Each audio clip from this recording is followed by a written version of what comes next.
আসসালামু আলাইকুম। কী অবস্থা সবার? আশা করি ভালো আছেন সবাই।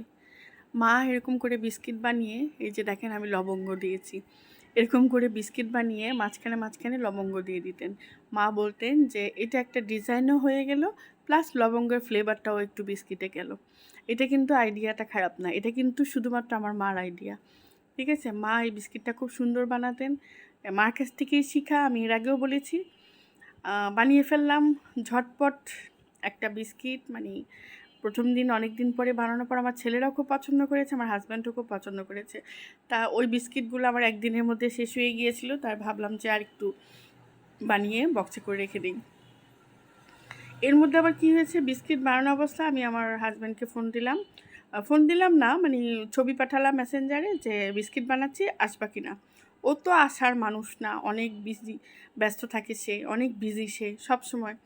তো বিস্কিট বানায় যে আমি চা বানালাম, বক্সে সব ইনবক্স করলাম, এই যে দেখেন সব বক্সে স্টোর করলাম। বক্সে রেখে জাস্ট আমি চাটা কাপে ঢেলেছি। মানে এইখানে দেখেন 1 কাপ চা কিন্তু 2 কাপ করেছি। ঠিক আছে, দেখেন আমার নাও।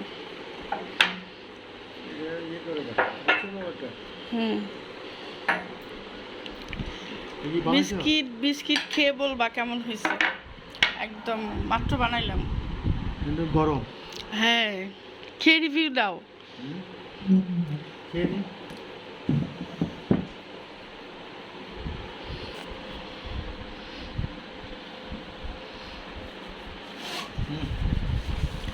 কিরকম মুখে বলো? ভালো হয়েছে। ভালো হয়েছে? শুধু ভালো? শুধু ভালো? বুঝি নাই কি, শুধু ভালো? তাই খুব ভালো হয়েছে, গরম গরম, তাই না? একদম বাটারি বাটারি একটা ফ্লেভার, ঠিক না? Thank you. তুমি কি এই টাইমে কি বিস্কিট খাওয়ার জন্য চলে আসছো? এই টাইমে তো তুমি বাসায় থাকো না। তোমার সাথে চা খাবো দেখে বিস্কিট বানাইছে অফার দিলা। ও আচ্ছা আচ্ছা আচ্ছা, তোমাকে বিস্কিট বানানোর অফার দিয়ে ছবি পাঠায় বললাম যে আসো চা খাবো, এর জন্য চলে আসছো। Thank you. ওকে, টাটা টাটা দিয়ে দাও। টাটা, আমরা এখন চা খাবো। বাই।